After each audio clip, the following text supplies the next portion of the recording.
রমজান মাস এটা বড় মুবারক মাস, এটা দামি মাস মুমিনের কাছে। সবার কাছে একরকম না, সবার কাছে একরকম না বাবা। যার কাছে যেমন কদর করে তেমন।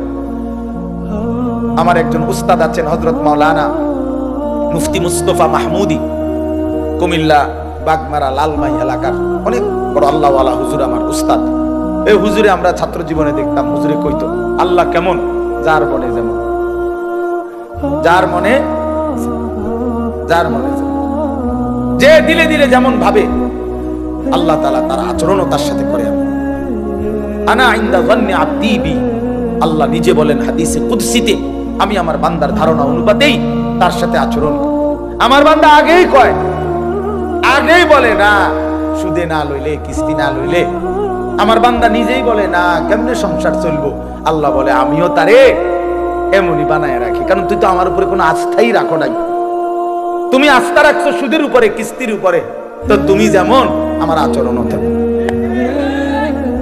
আমার আচরণ সব ব্যাপারে বান্দা আল্লাহ তাআলার ব্যাপারে ধারণা রাখে যেমন, আল্লাহ তাআলাও তার সাথে আচরণ করে তেমন।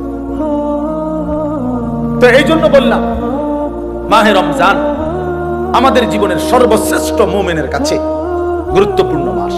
ইমানদারের হৃদয় এটা, ইমানদারের কলিজা এটা, ইমানদারের অপেক্ষা এটা। আমাদের প্রিয় নবী সাল্লাল্লাহু আলাইহি ওয়াসাল্লাম একটানা 2 মাস লাগাতার আল্লাহর কাছে রমজান ভিক্ষা চাইতেন। 2টা মাস। আল্লাহুম্মা বারিক লানা ফি রাজাব ওয়া শাবান ওয়া বাল্লিগনা রমাদান। আয় আল্লাহ, এই 2টা মাসে আমারে হায়াত ভিক্ষা দেন, বরকত দেন, আমারে রমজান পর্যন্ত পৌঁছিয়ে দেন। তাইলে নবী সাল্লাল্লাহু আলাইহি সাল্লাম রজব এবং শাবান মানে রমজানের আগের 2 আরবি মাস আল্লাহর কাছে বরকত চাইতেন হায়াতের, আর রমজান পর্যন্ত পৌঁছতে চাইতেন। আচ্ছা, নবী সাল্লাল্লাহু আলাইহি সাল্লামের 11 মাসের আমল ঘাটতি ছিল কেমন? নবী সাল্লাল্লাহু আলাইহি সাল্লাম 24 ঘন্টার মধ্যে গাফেল থাকতেন কখন? নাউজুবিল্লাহ। আল্লাহকে ভুলে থাকতেন কখন? দয়া করে আমরা প্রত্যেকে ইনশাআল্লাহ এই প্রথম কথা আমার রমজানের জন্য দিল থেকে দোয়া করবেন, বলেন ইনশাআল্লাহ। এইটা হলো 1 নাম্বার কথা, 1 নাম্বার ডিউটি। এখন থেকে আর বাকি কয়টা দিন প্রত্যেক দিন আল্লাহর কাছে বলেন, আল্লাহ আর কয়টা দিন হায়াত ভিক্ষা দেন, আর কয়টা দিন হায়াত দেন, রমজান না দেখাই আমারে কবরে নিয়েন না মাওলা। আমি রহমত মাগফিরাত নাজাত পেতে চাই, আমি 70 নেকি পেতে চাই, আমি সবে কদর পেতে চাই, আমি ইতিকাফ পেতে চাই, আমি রমজানের রহমত মাগফিরাত নাজাত পেতে চাই। আমারে এত কাছে আইনা 17-18 দিন সামনে রাইখা আমারে কবরে নিয়েন না। এটা আমাদের প্রথম দোয়া। 2 নাম্বার কথা হলো আল্লাহ পাক রব্বুল আলামিন রমজানের গুরুত্ব বলতে গিয়ে এইখানে ডাইরেক্ট সরাসরি আল্লাহ নিজে বলছেন। এই আয়াতটা সূরা বাকারার 185 নম্বর আয়াত অংশ বিশেষ। আল্লাহ তাআলা বলেন শাহরু রমাদান, এই যে রমজান মাস, শাহরু অর্থ মাস, রমাদান মানে রমজান। তো রমজান মাস এই কথাটা আল্লাহ পাক এই মাসটার এতটা দাম যে আল্লাহ নিজেই এই মাসের নাম উল্লেখ করেছেন। এই কোরআনুল কারীমে আরবি 12 মাসের মধ্যে আর কোন মাসের নাম কোরআনে নাই, শুধু এইটাই আছে। মুহররম, সফর, রবিউল আউয়াল, রবিউস সানি, আরো মাস আছে না আরবি, এগুলোর নাম নাই। শুধু এই রমজান মাসের নামে আল্লাহ উল্লেখ করেছেন, শাহরু রমাদান, রমজান মাস। অতএব যেটা আল্লাহ উচ্চারণ করছেন সেটা দামি। দামি কিনা বলেন? 2, আমাদের নবীজির জবানে রমজান শব্দ উচ্চারণ হয়েছে কিনা? নবীজি বারবার বলছেন ইজা দাখালা রমাদান, যখন রমজান আসে, ফুতিহাত আবওয়াবুর রাহমা, আবওয়াবুল জান্নাহ, রহমতের সব দুয়ার আল্লাহ খুলে দেয়, জান্নাতের সব দুয়ার আল্লাহ খুলে দেয়। ওয়া কুল্লিকাত আবওয়াবুন নার, জাহান্নামের দরজা বন্ধ করে দেয়। ওয়া সুলসিলাতিশ শায়াতিন, শয়তানগুলোকে শেকলে বন্দী করে দেয়। এটা মজার বিষয় হলো, মনে করেন এদিক দিয়া ওই পাশ থেকে কোনো খান দিয়া বাইর হইবার কোনো ব্যবস্থা নাই, রাস্তা কেবল একটাই, আপনাকে এদিক দিয়ে বাইর হইতে হবে, ঢুকবেন কেবল এটাই, এদিক দিয়েই ঢুকতে হবে। আল্লাহ যেন রমজান মাসে জাহান্নামের সব দরজা বন্ধ করে দেয়, শয়তানগুলোকে শেকলে বন্দী করে ফেলে। এবার আল্লাহ যেন বলে, বান্দা এটা রমজান, যেদিক দিয়েই আমল শুরু করবা, যে এলাকার থেকে আমল শুরু করবা, ঢুকবা, মানে আমার জান্নাতের দিকে হাঁটা শুরু করবা, তো কোনোখানে বাঁচবে না, কোনোখানে ভুল হবে না, পথ হারাইবা না, রাস্তা ভুল হবে না, অন্য কোনো দরজা দিয়ে ঢোকার সম্ভাবনা নাই। শুধু খোলা যেই দরজা, এটা শুধুই জান্নাতেরই দরজা, ঢুকলে শুধু জান্নাতেই ঢুকবে, ঢুকলে শুধু জান্নাতে। কারণ খোলাই তো কেবল কিসের দরজা? জান্নাতের দরজা। এজন্য রমজানে যদি কেউ ইবাদতে লাগে, বন্দেগীতে লেগে যায়, আল্লাহর হুকুম পালন, আল্লাহ তাআলা বলেন মাস শেষে শুধু কেবল জান্নাতেই ঢুকবা, জান্নাতেই ঢুকবা, জান্নাতেই। তাহলে নবী সাল্লাল্লাহু আলাইহি ওয়াসাল্লাম রমজান মাসের নাম রমজান উল্লেখ করছেন। মান কামা রমাদান, মান সামা রমাদান, এই রমজান শব্দটি আল্লাহ নবী বারবার উল্লেখ করছেন, বারবার উল্লেখ করেছেন। তাহলে যেই নাম আল্লাহ উল্লেখ করছেন, যেই নাম নবীজি উল্লেখ করছেন, তাহলে এটা নিঃসন্দেহে দামি কিনা বলেন? অতএব রমজান মাস আল্লাহর কাছে যেহেতু প্রিয়, রমজান মাস নবীর কাছে যেহেতু প্রিয়, আমি মুমিনের কাছেও রমজান প্রিয়। যা আমার আল্লাহর প্রিয় তা আমারও প্রিয়, যা আমার নবীর প্রিয় তা আমারও কি প্রিয়। এটা হলো এক। এবার আল্লাহ তাআলা রমজানের বৈশিষ্ট্য বলতেছে, আল্লাযী উনজিলা ফীহিল কুরআন। রমজান এটা সেই মাস যেই মাসে আমি আমার শ্রেষ্ঠতম কালাম কোরআন নাযিল করেছি। তাহলে রমজান মাস সেই মাস যেই মাসে কোরআন নাযিল হয়েছে। তাহলে রমজান কোরআন, রমজান কোরআন। এটা একদম কাগজের এই পিঠে, এই পিঠে যদি লেখা থাকে রমজান, ওই পিঠে দেখা যাবে লেখা আছে কোরআন। কোরআন, রমজান আর কোরআন, অর্থাৎ রমজান মানে কোরআনের মাস, কোরআনের মাস। রমজানটাকে মনে করেন মেহমানের সামনে ট্রের মধ্যে করে 10 আইটেমের ছোট ছোট বাটিতে তরকারি দিছে, দিয়া উপরে একটা সুন্দর কাপড় দিয়ে মখমলের ঢেকে দিছে, সবগুলোর উপরে, সবটি বাটির উপরে। তো আল্লাহ তাআলা যেন এই রমজান মাসটাকে কতগুলো ইবাদত দিয়ে সাজিয়েছেন। যেমন রোজা, এটা একটা ইবাদত। ইফতার, এটা একটা ইবাদত। সাহারি মানে রাত্রির খাবার, এটা একটা ইবাদত। 20 রাকাত তারাবি, এটা একটা ইবাদত। তারপরে শেষ দশকে ইতিকাফ মসজিদে, এটা একটা ইবাদত। শেষ দশকের বেজর রাত্রিগুলোতে শবে কদর, এটাও একটা কি ইবাদত। এইভাবে আল্লাহ তাআলা এগুলো দিয়ে সাজাইয়া এইটার উপরে যেন কোরআন নামের একটা চাদর দিয়ে ঢেকে দিয়েছে। মানে পুরাটা রমজান কোরআন দ্বারা পুরা, কোরআনের চাদরে ঢাকা। এজন্য রমজান আল্লাহ তাআলা বলছেন এটার মর্যাদা, বৈশিষ্ট্য যে আমি আল্লাহ আমার কোরআন নাযিল করেছি। কোরআন নাযিল করার কারণে রমজান দামি, দামি। কেমন কোরআন? হুদাল লিন-নাসি ওয়া বাইয়িনাতিন মিনাল হুদা ওয়াল ফুরকান। আল্লাহ বলেন কোরআন হচ্ছে বিশ্ব মানবতার হেদায়েত এবং হেদায়েতের স্পষ্ট পথ নির্দেশিকা, মানে কোনো বিষয় অস্পষ্ট নাই। ওয়াল ফুরকান, কোরআনই হচ্ছে সত্য মিথ্যা, ন্যায় অন্যায়, জায়েজ না জায়েজ, উচিত অনুচিতের মাপকাঠি। কোনটা করা উচিত, কোনটা ছাড়া উচিত, কোনটা ন্যায়, কোনটা অন্যায়, কোনটা উচিত, কোনটা অনুচিত, আল্লাহর কসম এটা একমাত্র কোরআনই সিদ্ধান্ত দেয়। আমার রাসূলের সুন্নাহ হাদিসে শিক্ষা দেয়। এজন্য কোরআন সুন্নাহ থেকে যে বঞ্চিত, কোরআনের জ্ঞান যে পায় নাই, রাসূলের হাদিস যে শিখে নাই, আল্লাহর কসম সে ন্যায় অন্যায় চিনতেই পারে না। কোরআনবিহীন সভ্য হয় না, কোরআনবিহীন আখলাক হয় না, হতেই পারে না। পৃথিবীর আর কোনো বই দিয়ে হবে না।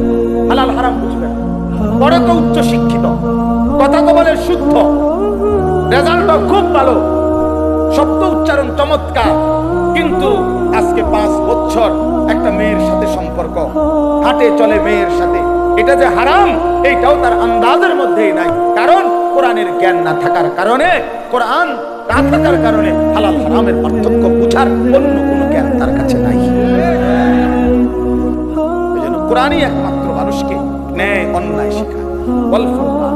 আমরা চ্যালেঞ্জ করলাম, আমি চ্যালেঞ্জ করলাম, তোমরা ছেলেরা যারা স্কুলে পড়ো, কলেজে পড়ো, ইউনিভার্সিটিতে পড়ো, প্রিয় বন্ধু চলো সিদ্ধান্ত নিয়ে তুমি দেখাও যে কোরআনের মতো আরেকটি কিতাব বই আছে যেখানে সত্য মিথ্যা, আলো অন্ধকার, ন্যায় অন্যায়, হালাল হারাম শিখায়। আমার জীবনের করণীয় কি, বর্জনীয় কি, আমার জীবনের উচিত কি, অনুচিত কি, আমি কি করা উচিত, আমি কি বর্জন করা উচিত, এটা শিখায় এমন কোন বই আল্লাহর জমিনে নাই। কোরআন বিহীন, হাদিস বিহীন, নবীর তরিকা বিহীন নাই। এটা নাই হইতে পারে না। আমরা পড়ছি জেনারেল লাইন, আমি তো কুমিল্লা ভিক্টোরিয়া কলেজ থেকে মাস্টার্স পাস করছি, জেনারেল লাইনের পুরা পড়ালেখা করছি, সায়েন্স বিজ্ঞান বিভাগ থেকে তো এসএসসি পাস করছি, বিজ্ঞান পড়ছি আমি। অতএব বলো ভাইয়া, ভালো রেজাল্ট করছি আলহামদুলিল্লাহ, সব রেজাল্ট ভালো। তাহলে এই জন্য বললাম আল্লাহর কোরআন থেকে বঞ্চিত এই রমজানের সামনে আলোচনায় এটা আল্লাহর জন্য উল্লেখ করছি, বান্দা সর্বশ্রেষ্ঠ মাসে সর্বশ্রেষ্ঠ কিতাব কোরআন আমি নাজিল করেছি। তাইলে মানুষ হলো সর্বশ্রেষ্ঠ আল্লাহর সৃষ্টি, কোরআন হলো সর্বশ্রেষ্ঠ কিতাব, রমজান হলো সর্বশ্রেষ্ঠ মাস। অতএব সর্বশ্রেষ্ঠ যেই মানুষটা আল্লাহর কোরআন থেকে বঞ্চিত, খোদার কসম সুম্মা রাদাদনাহু আসফালা সাফিলিন, আল্লাহ বলে এবার আমাকে ছেড়ে দিলা, কোরআন ছেড়ে দিলা, তো আমি তোমাকে একেবারে নিকৃষ্ট থেকে নিকৃষ্ট স্থানে তোমারে পৌঁছায়, নিকৃষ্ট থেকে নিকৃষ্ট।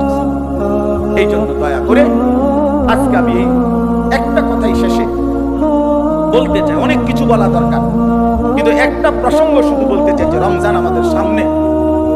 একে তো রমজানকে কদর করা উচিত, রমজানে ইবাদত, আখিরাতের প্রস্তুতি নেওয়া। আর বিশেষভাবে অনুরোধ করছি আপনাদের কাছে, ছেলেদের বাবাদের, যে আল্লাহর কোরআন যাদের অশুদ্ধ, কোরআন শরীফ যারা পড়তে পারেন না, কোরআন শরীফের জ্ঞানের সাথে যাদের কোনো সম্পর্কই নাই, আপনারা আরেকবার ঘুরে দাঁড়ান, আরেকবার ঘুরে দাঁড়ান।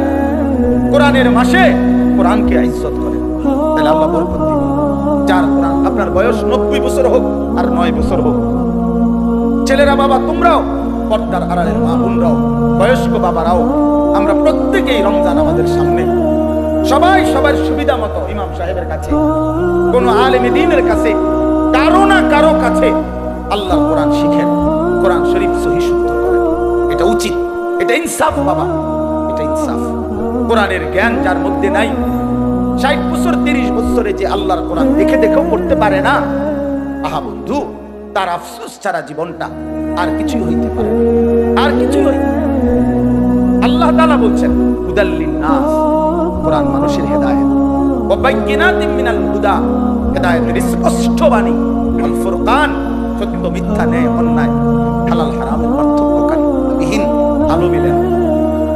আপনাদের বাবাদেরকে বলি, আপনারা যারা কোরআন থেকে সন্তানকে বঞ্চিত করছেন, তারা আপনাদের সন্তানকে আপনারা ক্ষতিগ্রস্তই করেছেন, আলো থেকে বঞ্চিত করছেন, আলো থেকে বঞ্চিত করছেন। বাকি পড়ালেখাগুলো ভালো, বাদ দিতে বলি নাই, কিন্তু এগুলো না হইলেও বাদ মিলবে, এগুলো না হলেও বাদ মিলবে।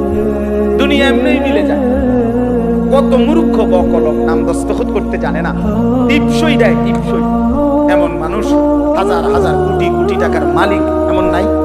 তো তে আনলো করতে, এই মূর্খে আনলো করতে টাকা, এগুলো খেতেও তো দুনিয়া ভোগ করে। কথা বলেন, তার কি নাই? বাড়ি গাড়ি নারী ক্ষমতা প্রভাব প্রতিপত্তি সবই তো আছে, তাহলে দুনিয়া এমনি ভোগ করা। যে বুবা, দেখেন যে বুবা মানুষ, বুবা বাস্তবিক অর্থেই বুবা, সেও তো দুনিয়া ভোগ করে, করে না? সেও তো ভাত খায়, মাছ খায়, পেশাব করে, ঘুমায়, তারও তো বাচ্চা কাচ্চা হয়, এতেও তো বিয়া করে, তাহলে দুনিয়া তো বুবায়ও ভোগ করে। তাহলে বোঝা গেল আল্লাহর কোরআন যেই জবান পড়তে পারে না, বাকি কথা এগুলো না কইলেও সে দুনিয়া ভোগ করতে পারত, দুনিয়া ভোগ করতে পারত। এই জন্য বন্ধু, দুনিয়া তো বেঈমানও ভোগ করে, দুনিয়া তো মূর্খও ভোগ করে, দুনিয়া তো বোবাও ভোগ করে, দুনিয়া তো জন্তু জানোয়ারও ভোগ করে, কিন্তু আখিরাত অনন্তকালের পরকাল, খোদার কসম, কোরআন ছাড়া, নামাজ ছাড়া, সেজদা ছাড়া, আল্লাহর হুকুম মানা ছাড়া আখিরাত আর পরকালে চোখটা বন্ধ হলে কবর থেকে নিয়ে অনন্তকাল আর কোনোদিন কোন নাফরমান বেঈমান পাপী এক ঢোক আর পানিও মিলবে না, এক লোকমা খাবারও মিলবে না। দুনিয়া তো আজ এমনি মিলছে, ইমান না থাকলেও তো দুনিয়া মিলে, কাফের বেঈমানও তো দুনিয়া ভোগ করে মিয়া। অতএব এই আমার শেষ কথা, দয়া করে এটা ভাবতে শিখেন। আমার পরম শ্রদ্ধেয় হযরত মাওলানা মুফতি দ্বীন মোহাম্মদ আশরাফ সাহেব দামান বারাকাতুহুল আলিয়া, তিনি এসেছেন, কথা বলবেন। নওজোয়ান ছেলেরা, তোমরা তোমাদের আমাদের এই হাতের মোবাইলগুলো নামাবো। একজন ছেলেও হাতে মোবাইল ধরে কোনো রেকর্ড ভিডিও করা যাবে না। আমি এটা পরিষ্কার নিষেধ করলাম। যার পছন্দ হবে না তুমি চলে যাও। এই কথা মানার যদি ইচ্ছে না হয় তাহলে বের হয়ে গেলে ভালো, সুযোগ দিলাম।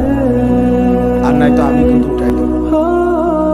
এই জন্য দয়া করে ভাইয়া ধমক শুনো, একজনও মোবাইল বন্ধ করেই শুনতে হবে।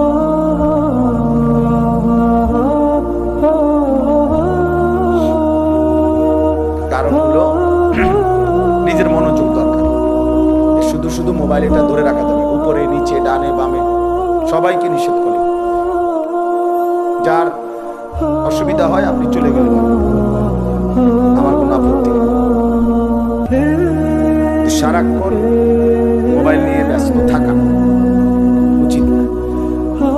কিছুটা সময় নিজেকে আলাদা করা উচিত, এতে মনোযোগ হয়,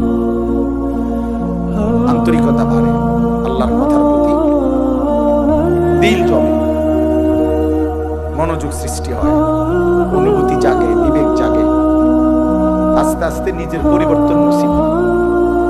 আমি যদি আমার খামখেয়ালির উপরেই থাকি তাহলে পরিবর্তন হবে কিভাবে? আমি যদি আমার অবহেলা অমনোযোগিতার মধ্যেই থাকি তাই তো হবে না।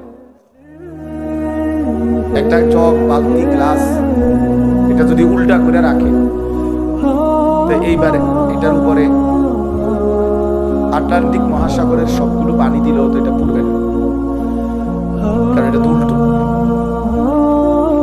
আল্লাহ নবী সাল্লাল্লাহু আলাইহি ওয়াসাল্লাম বলছেন, এটা হাদিসের মধ্যে আছে, কিছু মানুষের দিল কালকুজি মিরবাদান, উল্টা গ্লাসের মতো, উল্টা জগের মতো, যে তার দিল উল্টে গেছে, যার কলিজা উল্টে গেছে, ফলে আর এর মধ্যে কোনো কথাই আসর করে না।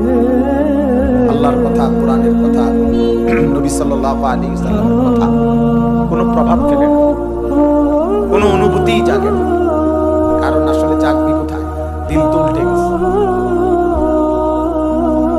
এজন্য হাদিসের মধ্যে আছে, আল্লাহর নবী সাল্লাল্লাহু আলাইহি ওয়াসাল্লাম 5 ওয়াক্ত নামাজের পরে নবীজি বিশেষ যে দোয়াগুলো করতেন এর মধ্যে একটা দোয়া এটা, ইয়া মুকাল্লিবাল কুলুব সাব্বিত কলবি আলা দীনিকা। এটার অর্থ হলো, আপনারা এদিকে তাকান, ওরা এত জনের ঠিক করে পারতেন, যা আছে জায়গা তাই, আর কি জায়গা বানাইবো বেটারা, খালাস। আপনারা যারা বসছেন আপনারা মনোযোগ, ওনারা কেমনে বসবে এটা ওনারা চিন্তা। চলেন ভাই, সবাই ঠিক করতে গেলে, গুছাইতে গেলে সময়টা আসবে, আমি এতক্ষণ সময় থাকবো না।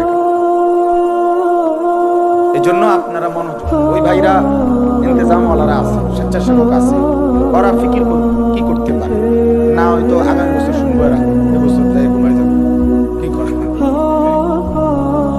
তো আল্লাহ নবী সাল্লাল্লাহু আলাইহি ওয়াসাল্লাম বলছেন, দোয়া করতেন, ইয়া মুকাল্লিবাল কুলুব সাব্বিত কলবি আলা দীনিক। হে অন্তরসমূহের পরিবর্তনকারী, হে অন্তরসমূহের পরিবর্তনকারী আল্লাহ, আপনি আমার অন্তর, আমার কলব আপনার দ্বীনের উপরে মজবুত রাখেন। এজন্য নবী সাল্লাল্লাহু আলাইহি ওয়াসাল্লাম বলছেন হাদিসের মধ্যে, ইন্না কুলুবাল ইবাদ বাইনা ইসবাআইন মিন আসাবি'ir রহমান ইউকাল্লিবুহু কাইফা ইয়াশা। নিশ্চয়ই বান্দার অন্তর আল্লাহ পাকের কুদরতি 2 আঙ্গুলের মাঝে, এরকম 2 আঙ্গুলের মাঝে, আর সেই কলব অন্তর আল্লাহ তাআলা ইউকাল্লিবুহু কাইফা ইয়াশা, যেভাবে ইচ্ছা সেভাবে উলটপালট করতে পারেন। এজন্য আল্লাহ পাক যদি দিন বদলে দেয়, উল্টে দেয়, তো আর কোনো দিন হেদায়েতের রাস্তা সে পাবে না, আর কোনো দিন আলোর পথ পাবে না। দুনিয়া ভোগ করতে পারবে জন্তু জানোয়ারের মতো, হাইওয়ান কুকুরের মতো, কিন্তু আলোর সন্ধান, কল্যাণের সন্ধান, নিজের ভালো, নিজের কর্তব্য, নিজের করণীয়, কোন পথে হেদায়েত, কোন পথে কল্যাণ, কোন পথে আলো, সেটা আর মিলবে না। কোরআন শরীফে আছে, ওয়া মান ইউদ্লিলিল্লাহু ফামা লাহু মিন হাদ। আল্লাহ বলেন, আল্লাহ যাকে পথভ্রষ্ট করে দেন তাকে আর কোথাও কোনো পথপ্রদর্শক নাই, সে আর কোথাও রাহবার মিলবে না। ফামান লাম ইয়াজআলিল্লাহু লাহু নূরান ফামা লাহু মিন নূর। ছেলেরা মনোযোগ দিয়ে শোনো, অল্প সময় কথা বলবো। আল্লাহ তাআলা বলেন আল্লাহর আলো যে পেল না, ফামা লাহু মিন নূর, তার জন্য আর কোথাও কোনো আলো নেই। আল্লাহর আলো থেকে বঞ্চিত সব জায়গায় তার জন্য অন্ধকার। আল্লাহ তাআলা কোরআনুল কারীমের মধ্যে বলছেন যারা নাফরমানি করছে তাদের সারা জিন্দেগীর যাবতীয় কাজকর্ম কারামাদিন ইশতাদ্দাত বিহির রিহু ফি ইয়াউমিন আসিফ, ওইরকম ছাইয়ের স্তূপের মতো, যেখানে কোনো ব্যক্তির ছাই পর্যন্ত না, চুলার লাকড়ির ছালি আর কি, এই ছাইয়ের স্তূপ দিছে রাস্তার এখানে, মনে করেন অনেক ছাইয়ের স্তূপ, হঠাৎ করে একটা জোরে বাতাস আসছে, এক বাতাসে ছাই পুরে ছিন্ন ভিন্ন হয়ে গেছে, আর নাম নিশানা নেই। আল্লাহ নবী সাল্লাল্লাহু আলাইহি সাল্লাম বলেন নাফরমান বেঈমান পাপীর যাবতীয় আমল কর্মকাণ্ড সবকিছু এরকম স্তূপকৃত ছাইয়ের মতো, যেটা একটা বাতাস এসে এক নিমিষে উড়ায় গেছে, আর কিছুই নেই। একদিন মৃত্যুর সাথে সাথে দেখবে আর কিছু এই ভাত মাছ চাল ডাল পেশাব পায়খানা খাট পালং সোফা ফার্নিচার মোবাইল মোটরসাইকেল, হাসি নারী ছবি নাচ গান, খালাস মরে গেছে, তার কিছু আর কিছু। এরপরে কবরে গিয়ে দেখবে কিছুই আর নেই। এই জন্য বা এটা গুরুত্বপূর্ণ বিষয়, এমন না হওয়া যে আল্লাহ আমার দিল উল্টায় দিছে, এমন পাষাণ না হওয়া যে আমার অন্তরে কোনো কথাই ঢোকে না। এটা ভাবলেই বোঝা যায় মানুষ, প্রত্যেকেই অনুভব করতে পারি, আমরা নিজের দিলে নিজেই বোঝাপড়া করতে পারি যে আসলে আল্লাহর কথা আমার দিলে কেমন লাগে, আখিরাতের কথা বললে আমার অন্তরের অবস্থা কেমন হয়, কবরের কথা, কবর দেখলে, মৃত্যু দেখলে, লাশ দেখলে, জানাজা দেখলে আমার কলিজার মধ্যে কোনো অনুভূতি জাগে কিনা, হৃদয়টা নরম হয় কিনা। রাসূলুল্লাহ সাল্লাল্লাহু আলাইহি সাল্লাম বলেন আমি তোমাদের কাছে দুইটা জিনিস রেখে যাচ্ছি নসিহত হিসাবে, তারাকতু ফীকুম আমরাইন ওয়াইযাইন, উপদেশ হিসাবে দুইটা জিনিস রেখে যাচ্ছি। একটা হলো কোরআন, যেটা না দেখ, যেটা উচ্চারণ করে, মানে তুমি পড়লেই কোরআন থেকে উপদেশ পাই।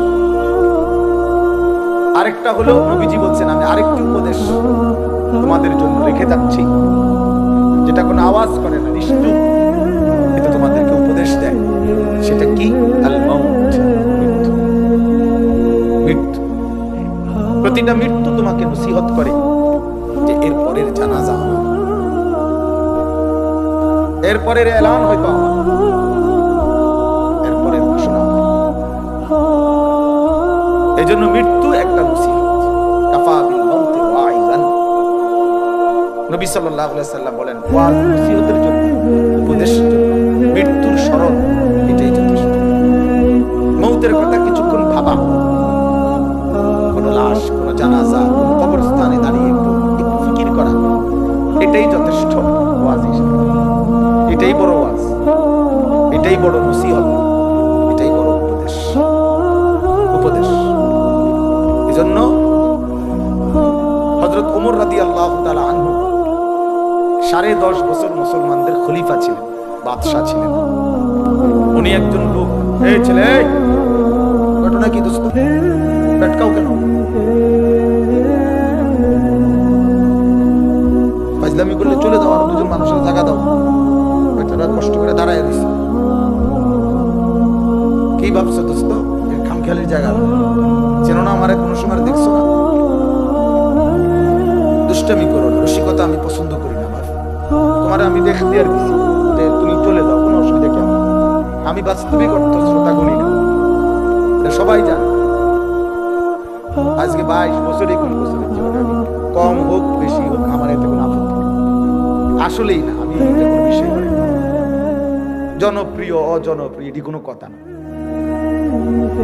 বুঝলেন না? এটা কোনো কথা না। আমরা একারে 10 কোটি মানুষ আমাদের চিনছে তো কি আমার কবর রাজার নাম, বুঝলেন না?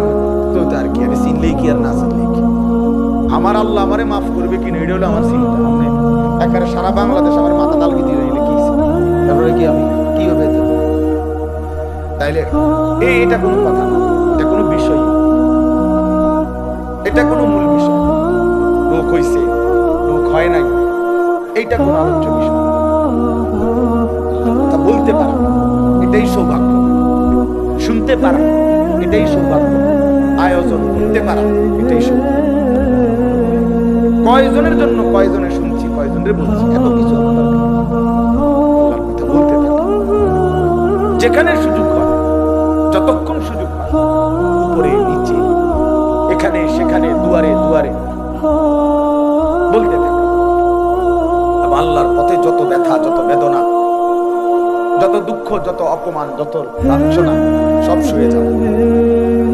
কবি আরশ পর, কবি ফরশ পর, কবি উনকে দর, কবি দর বদর, কবে আশিকি তেরা শুক্রিয়া, मैं कहां कहां से गुजर गया। আল্লাহর পথে সব বেদনা, সব অপমান, আল্লাহ তবুও তোমার শুকরিয়া।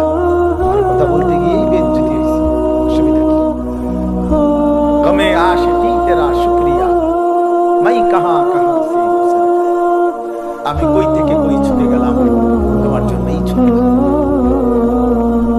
তোমার জন্যই ছুটলাম, তোমার কথাই ফিরে। গতকালকে আমি রাত্রে শেষ যখন বয়ান শেষ করছি, লাস্ট রাতের 1:20 বাজে,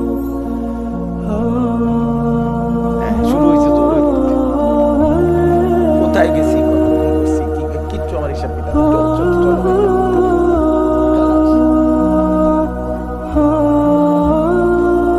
এই জন্য বললাম দোস্ত, আমার না খামখেয়ালি করার নাম পছন্দ করি। আমার কথা হলো কম মনোযোগ দিয়ে আসো, এতে বড় একদিনে তুমিও বদলাইতে না আমি জানি, কিন্তু আন্তরিকতা থাকলে, মনোযোগ থাকলে একদিন সত্যি সত্যি আল্লাহ চাইলে বদলে যাবে।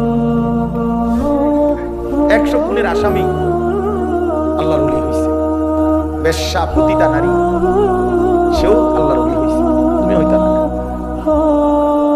জগৎ বিখ্যাত ডাকাত কি হয়েছে, আল্লাহ ওয়ালা হয়েছে, তুমি হইতা না। তুমি তার চাইতে খারাপ হয়ে যাও নাই, তুমিও ভালো হয়ে যাবে, কিন্তু আন্তরিকতা, দিল দরকার, আল্লাহর কথার প্রতি মনোযোগী হওয়া, আল্লাহর কথার প্রতি মনোযোগী হওয়া।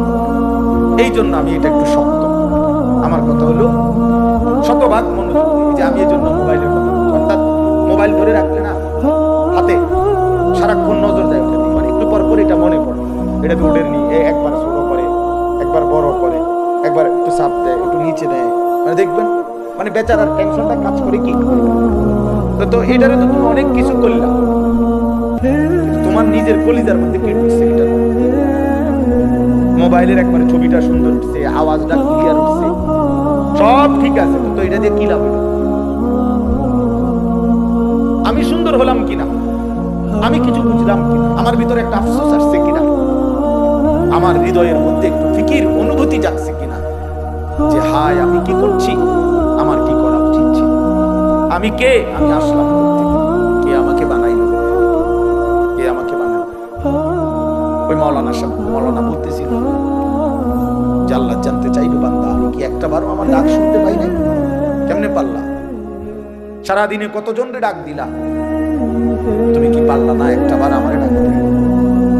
কত জনের কত আবদার রক্ষা করলা, আমি তোমার কাছে কয়েকটা সেজদা চাইছি, আমি কি তোমার কোনো উপকার করি নাই? আজকের সারাদিনে আমি কি তোমাকে লালন পালন করি নাই? খোদার কসম, হাদিসে আছে আল্লাহ পাক হাসরের ময়দানে জিজ্ঞেস করবে, বান্দা আলাম নুসিহ ইসমাক, এই প্রথম প্রশ্ন করবে এটা। বান্দা বলো তো, মোট এতদিন আমি কি তোমার শরীরটা সুস্থ রাখি নাই? বলো মাথা ব্যথা ছিল কয়বার? মাথা স্বাভাবিক ছিল। বলো পেট ব্যথা হয়েছে জীবনে কয়বার? পেট স্বাভাবিক ছিল। হাত ব্যথা, পাও ব্যথা হয়েছে কয়বার? সুস্থ স্বাভাবিক ছিল কয়বার? শোনো এবার হিসাব নাও বান্দা।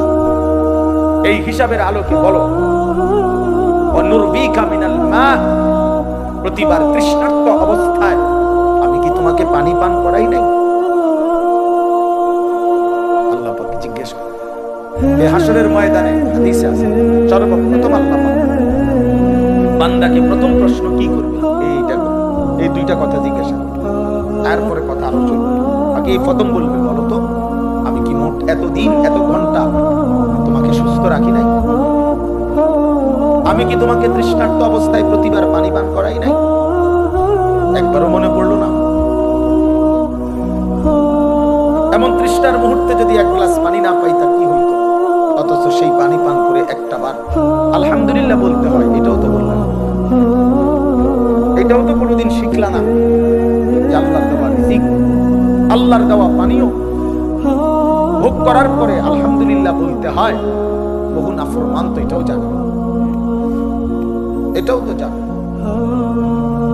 পেট ভরে খেয়ে তো একটা বার আলহামদুলিল্লাহ বলে, মানে জন্তু জানোয়ারের খাবার, হাইওয়ান জানোয়ার যেমন জানে না কিছুই, এও জানে। এই জন্য বার চলেন আমি আমার আয়াতটা বলি। তাহলে আমার বলার উদ্দেশ্য হলো আমরা এই কথা হৃদয় দিয়ে অনুভব করা,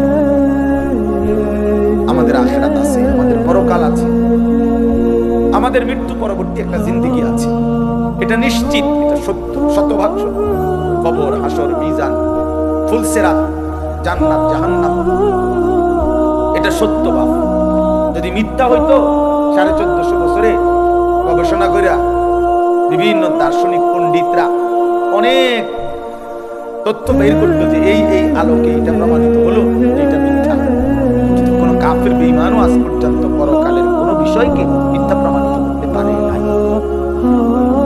কোরআনুল কারীমের একটি অক্ষরকে যেহেতু ভুল প্রমাণিত করতে পারে নাই, অতএব আখিরাত সত্য। আফালা ইয়াতাদাব্বারুনাল কুরআনা ওয়ালাউ কানা মিন ইনদি গায়রিল্লাহি লাওয়াজাদু ফীহি ইখতিলাফান কাসীরা। আল্লাহ বলে, আমার বান্দারা কোরআন পড়ে দেখো না কেন, কোরআন গবেষণা করছো না কেন, দেখো না এক একটা আয়াত মিলায়া দেখো। যদি এই কোরআন অন্য কারো কাছ থেকে আসতো আমি আল্লাহ ব্যতীত, তাহলে যেই কোনো চিন্তাশীল বুদ্ধিমান ব্যক্তি গবেষণা করলেই তার মধ্যে অসংখ্য ভুল ত্রুটি ভ্রান্তি খুঁজে পেত। আল্লাহ ভিন্ন যেই লেখে, যেই বলে, তার কথা বক্তব্য লিখনির মধ্যে ভুল হয়। 1 লক্ষ কথাও যদি সঠিক হয় 10টা কথা ভুল হয়। আমরা যে কোনো ওয়াইজেরও আমরা যদি খেয়াল করে আপনি হয়তো কইতে পারবেন যে হুজুর এই শব্দটা আমরা না করলে ভালো হতো, এটা এমনি করলেও পারতো। কথা বুঝেন নাই আমার? আমি হয়তো বুঝছি এমনি কইছি, আপনার বিবেচনায় যে না এটা এমনি করলেও পারতো। কিন্তু এমনও কোরআনুল কারীমের মধ্যে এমনও কোনো কথা, একটা লাইন, একটা শব্দ এমন নাই যে পৃথিবীর কোনো ইমানদার কিংবা বেঈমান এটা বলছে যে এই শব্দটা এটা না কইয়া এটা করলে ভালো হতো, এমনও নাই। এইটাই সত্য, এইটাই যেখানে যেটা ওখানে ওইটাই। এখানে এর চাইতে সুন্দর শব্দ নাই, এর চাইতে চমৎকার উপস্থাপনা হইতে পারে না, এর চাইতে চমৎকার শব্দের গাঁথুনি, একটার পর একটা শব্দ চয়ন এর চাইতে চমৎকার হতে পারে।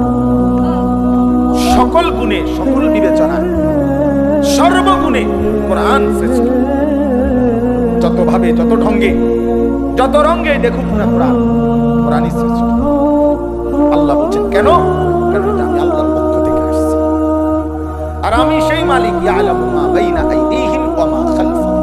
আমি সামনেও জানি, পিছনেও জানি, কিয়ামত পর্যন্ত পৃথিবীর শেষ হালাত আমি তো জানি। তো কাজেই আমার কথার মধ্যে ভুল ভ্রান্তি অযৌক্তিক হবে কেন? পৃথিবী আধুনিক হইতে হইতে কই যাইয়া পৌঁছবে এটা আল্লাহ জানে না তো? তাইলে এই জন্য বাপ কোরআনুল কারীমের কথাই শ্রেষ্ঠ। আফালা ইয়াতাদাব্বারুনাল কুরআনা আম আলা কুলুবিন আকফালুহা। আল্লাহ বলেন, হায় বান্দারা, কি হলো তোমাদের? তোমরা যে কোরআন পড়ছো না, কোরআন গবেষণা করছো না কেন? নাকি তোমাদের অন্তরগুলো তালাবদ্ধ? আম আলা কুলুবিন আকফালুহা। নাকি তোমাদের দিলগুলো তালা মারা? এই বাপ ভাইয়া, ছেলেরা, বাবারা, মুসলমান হওয়ার পরও যারা কোরআন পড়েন না, বুঝেন না, 2-4 লাইন শব্দ তেলাওয়াতও করেন না, সত্য কথা হইল আপনার কোনো দিল নাই, আপনার আসলেই কোনো অন্তর নাই। এটা তালাবদ্ধ, ওইটা একটা জমাট পাথর ছাড়া আর কিছু। আম আলা কুলুবিন আকফালহা, আল্লাহ পরিষ্কার বলছে। কোরআন পড়ছো না কেন? কোরআন নিয়ে ভাবতেছো না কেন বান্দা? নাকি তোমাদের অন্তরগুলো তালাবদ্ধ? তার মানে বোঝা গেল যে আল্লাহর কোরআন নিয়ে ভাবে না, আল্লাহর কোরআন পড়ে না, আল্লাহর কোরআন বোঝে না, খোদার কসম তার কোনো অন্তরে নাই, তার কোনো দিল নাই, তার দিল তালাবদ্ধ, ওইটা জমাটবদ্ধ পাথর ছাড়া আর কিছু।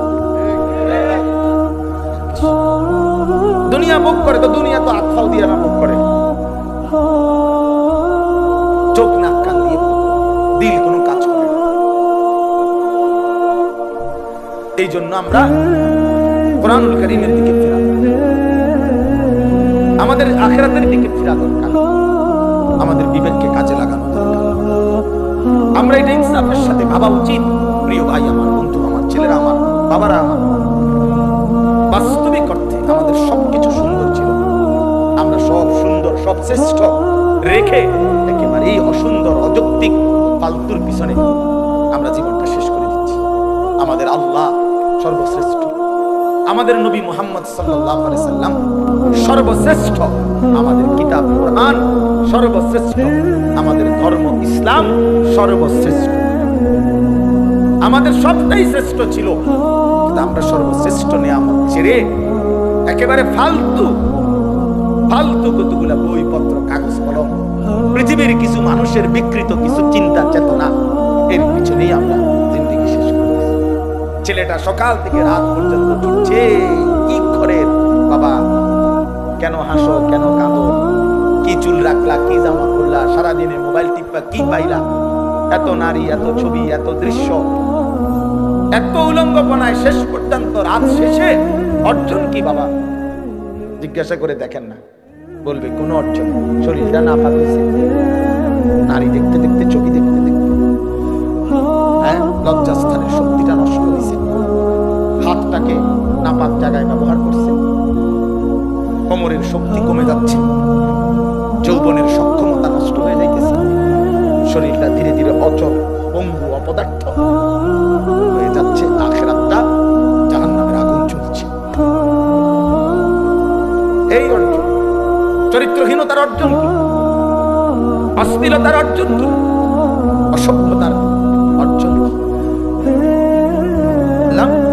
আমাদের আল্লাহ, আমাদের কোরআন, আমাদের রাসূল, আমাদের ইসলাম আমাদের জন্য সর্বশ্রেষ্ঠ, আমাদের জন্য নিরাপদ, আমাদের জন্য আরামদায়ক, এবং এর মধ্যেই আমাদের সুখ, শান্তি, স্বস্তি, নিরাপত্তা, আনন্দ, সুখ সব এখানে, সব এখানে। আমি তো সব সময় বলি, বাপ, তুমি সারা রাত নারী দেখে যে মজা পাও, আল্লাহর কসম, এক ইমানদার তাহাজ্জুদ নামাজে একটা সেজদা দিয়ে তার চাইতে লক্ষ কোটি গুণ বেশি মজা। যারা ইবাদত করে, যারা আল্লাহর বন্দেগী করে, তুমি মনে করো না তারা নিরানন্দ, তাদের কোনো আনন্দ নাই। এমনি সেটারই মানুষ আল্লাহর ইবাদত করে, অনেক অসন্তুষ্টি নিয়ে আনি আল্লাহর বন্দেগী। আমরা 5 ওয়াক্ত নামাজ পড়ি অসন্তুষ্টি নিয়ে, হ্যাঁ, তাইলে নাফরমান ছেলে পেলে, বেহায়া নারী, হারামখোর নাফরমান মনে করে তার হারামের মধ্যে তৃপ্তি, খোদার কসম হারামের মধ্যে অতৃপ্তি, হারামের মধ্যে অতৃপ্তি, হারামের মধ্যে। মদে কখনো তৃপ্ত হয় না, পানিতে তৃষ্ণা মিটে যায়। নারী, ভিন নারী দেখলে কখনোই তৃপ্তি মিটে না, কিন্তু হালাল স্ত্রীতে তৃপ্তি হয়ে যায়। হ্যাঁ,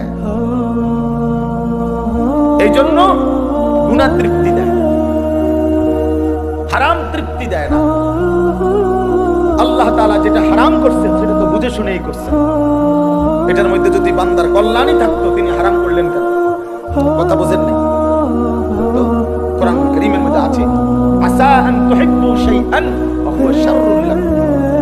আল্লাহ বলছে, বান্দা মনে রেখো, এমন অনেক জিনিস আছে যেটা তোমার কাছে খুব প্রিয় মনে হয়, ওয়া হুয়া শাররুল লাকুম, অথচ আমি আল্লাহ বলতেছি এটা তোমার জন্য অকল্যাণ। তোমার কাছে মনে হয় আমি এক রাইতে 30 জন নারী দেখছি আর আরেক বেটা হুদা বউ লইয়া বইয়া রইছি। আমি তো সারা পৃথিবীর নর্তকী দেখলাম, উলঙ্গ ছবি দেখলাম, আমি না বেশি মজা পাইলাম না। আল্লাহ বলে না বান্দা, তোমার কাছে যদিও মনে হয়েছে এটা ভালো, এর পিছনে শাররুল লাকুম, অকল্যাণ। এটা তোমার চরিত্র নষ্ট করে, এটা তোমার আখলাক নষ্ট করে, এটা তোমার শরীরের সক্ষমতা নষ্ট করে, এটা তোমার মানুষের চোখে ঘৃণিত করে। কোন লম্পটকে, কোন চরিত্রহীনকে পৃথিবীর কেউ 2 পয়সার কোনো মূল্য দেয় না। রাস্তার কুকুর বিড়ালের সমান মর্যাদাও দেয় না বেটা। একটা ছেলে নয়তো চ্যালেঞ্জ করে বল বেটা দাঁড়ায়, বেনামাজি নাফরমান, তোরে কেউ সম্মান করছে জীবনে, কেউ ইজ্জত করে ভালোবাসছে, মহব্বত করে বুকে টেনে নিছে, বল তুই তোর সামান্য কিছু দুশ্চরিত্র লম্পট ছাড়া তোরে কেউ ডাক দিছে বেটা? বল বেটা। যে হুজুর আমারে, আমি সারা রাত নারী ছবি দেখি আর বড় মানুষ আমার আদর করছে, কেডা? তোমারে কে আদর করছে? কে তোমারে সম্মান করে? কে তোমারে দেখলে বলে আহা ছেলেটা কতটা ভালো? না না, মানুষ আলোকে আলোই বলে, অন্ধকারকে মানুষ অন্ধকারই বলে, রাতকে মানুষ রাতই বলে, দিনকে মানুষ দিনই বলে, সাদাকে সাদাই বলে, কালোকে কালোই বলে। অতএব বাটপার সিটার রে মানুষ বাটপার সিটারই কয়। হ্যাঁ, আমনে সুদখোর, আমনের মানুষে দেখলে মাশাআল্লাহ জোনায়েদ বাগদাদি নাও, হ্যাঁ বাইজি বুস্তামি সাস্তই না যায়, মানুষে ব্যাক বলে, মানুষে জিরা খায়, আমনে হুদা ভাত খায়। মানুষে বাটপার রে বাটপার হিসাবে, সিটার রে সিটার হিসাবে, ইমানদারকে ইমানদার হিসাবে। মানুষের চোখ ভুল হয় না। ওয়াফিকা উয়ুবুন ওয়ালিন্নাসি আ'য়ুন, আরবি ভাষার প্রবাদ এটা। আরবি ভাষায় বলে আর কি, ওয়াফিকা উয়ুবুন ওয়ালিন্নাসি আ'য়ুনুন, তোমারও দোষ আছে, মানুষেরও চোখ আছে। এটা আরবি। তোমারও কি আছে? মানুষেরও চোখ আছে, চোখ চোখ আছে। কেমনে আর রাতের অন্ধকারে গুনাহ করে? আল্লাহর নবী বলছে, খোদার কসম নবী বলছে, উম্মত অন্ধকারের একাকিত্বের গুনাহ দিনের আলোয় আল্লাহ চেহারায় ভাসিয়ে দেয়। এই জন্য মানুষ দেখলেই বুঝে তারা দেখতে চলার মতো না। কিরে তারা দেখতে দি ফুটে ঘরের মতো মনে হয়, হ্যাঁ তার তো গতিবিধি সন্দেহজনক। তারা দি বাবা ঘরের মতো না মনে হয়। ঘটনা কি, তার বাবা তো আলগা খাইছে, কথা বুঝে না। বাবা তো খাইছে কি গোপনে, গোপনে খাইছে না, এখন বুঝে থাকে। মানুষ তারা বলে কেন? মানুষের তো খেটে ধরা পড়লো কেন? এটা আল্লাহ তাআলা এই নাফরমানের চেহারার মধ্যে গুনার চিহ্ন ভাষায়। এই জন্য বাবা, তোমরা যারা নামাজ পড়ো না, আমি দাঁড় করাই দেই, আমি তো এখন দাঁড় করাই এখানে। তোমরা যারা নামাজ পড়ো না, এই অসভ্যদেরকে তো আমি দাঁড়াই। বেনামাজি তো অসভ্য, বেনামাজি তো নির্লজ্জ, বেনামাজি তো বেহায়া, বেনামাজি তো হাইওয়ান, বেনামাজি তো জানোয়ার, বেনামাজির জিন্দেগি তো কুত্তার জিন্দেগি। কোরআন শরীফে বলছে, কোরআন ওয়াত্তাবা হাওয়াহু ফামাসালুহু কামাসালিল কালব। আল্লাহ বলছে মনের ইচ্ছা মতো যে চলে তার উদাহরণ কুত্তার মতো। কোরআন শরীফে হ্যাঁ মনে রাখো, যার কপালে সেজদা নাই তোমার জীবন কুত্তার জীবন, কুত্তার জিন্দেগি, কুত্তার। এই জীবন কুকুরের জীবন, এই ঘুম কুত্তার ঘুম, এই খানা কুকুরের খানা, এই ভোগ কুকুরের ভোগ। কুকুর যেমন লজ্জা শরম নাই, যত্র তত্র তার জিনা ব্যভিচার করে, তোমারও কোনো লজ্জা শরম নাই, যাকেই দেখো তাকেই দেখতে মন চায়। এই জীবন কুকুরের জীবন। কোরআন শরীফে আল্লাহ বলেছে ফামাসালুহু কামাসালিল কালব। কালব অর্থ কি? কুকুর। কুকুর কালব অর্থ আল্লাহ আমাদেরকে বুঝতে হবে।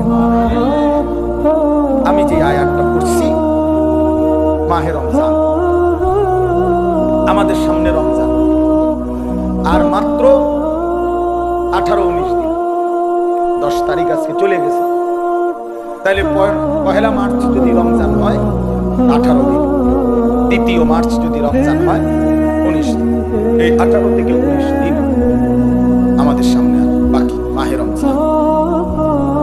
মাহে রমজান এক মুমিনের যদি ফিকির করো বাপ, আমি এতগুলো কথা শক্ত বলছি, এতগুলো কথা কঠিন করে বলছি বাবা, এবার যদি আমরা ফিকির করি না আসলেই আমি কেন জানোয়ার হব, আমি কুকুর হব কেন, আমি মুসলমান, আমার একটা আত্মমর্যাদা আছে বাবা, আমার একটা আত্মসম্মান আছে, আমার একজন আল্লাহ আছে, আমার একজন নবী আছে,